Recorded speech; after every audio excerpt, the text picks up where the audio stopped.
कांपते पांव, माथे पर पसीना और कंधे में एक आस लिए तेजी से अस्पताल की ओर बढ़ते ये लोग किसी अपने को बस जिंदा देखना चाहते हैं। वो चाह जो हर अपने को किसी अपने के लिए होता है, उसे समय से पहले दुनिया से नहीं जाते देखने की। लेकिन शायद इन लोगों को पता नहीं होगा कि जिस आस के लिए ये लोग किसी को अस्पताल ले जा रहे हैं वो जिंदा भी है या नहीं। लेकिन झारखंड की सोई सरकार को इससे कोई फर्क नहीं पड़ता है।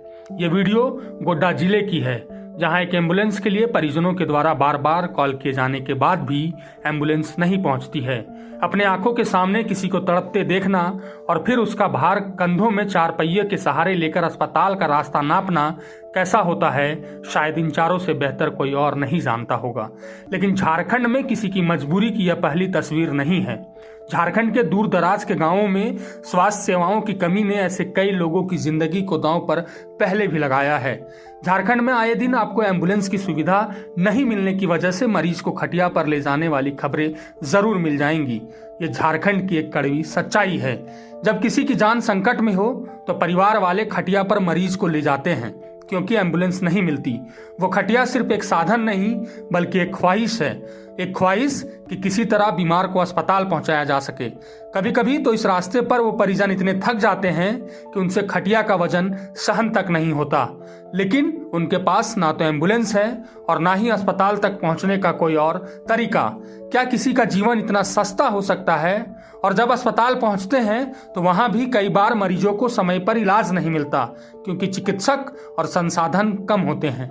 यह एम्बुलेंस जो हर वक्त खड़ी रहती है, शायद कभी रास्ते पर नहीं आती जिस रास्ते पर इन परिवारों की उम्मीदें चलती हैं। बारिश हो, धूप हो या फिर ठंड, ये परिवार अपने प्रियजन को अस्पताल पहुंचाने के लिए हर मुमकिन कोशिश करते हैं। लेकिन क्या यह पर्याप्त है? स्वास्थ्य शिविर, जागरूकता अभियान और कुछ सरकारी योजनाएं लोगों तक पहुंच रही हैं, लेकिन क्या यह सब पर्याप्त है? क्या हमारी व्यवस्था उन गांवों तक पहुंचने में सक्षम है जहां तक पहुंचने के लिए एम्बुलेंस भी नहीं मिल पाती?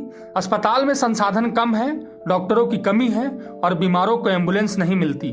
फिर भी लोग अपनी जान की कीमत पर खटिया पर बिठाकर अस्पताल पहुंचने की कोशिश करते हैं। कभी कभी अस्पताल की गेट तक पहुंचने का संघर्ष ही जीतने की शुरुआत हो जाता है, लेकिन यह संघर्ष आसान नहीं।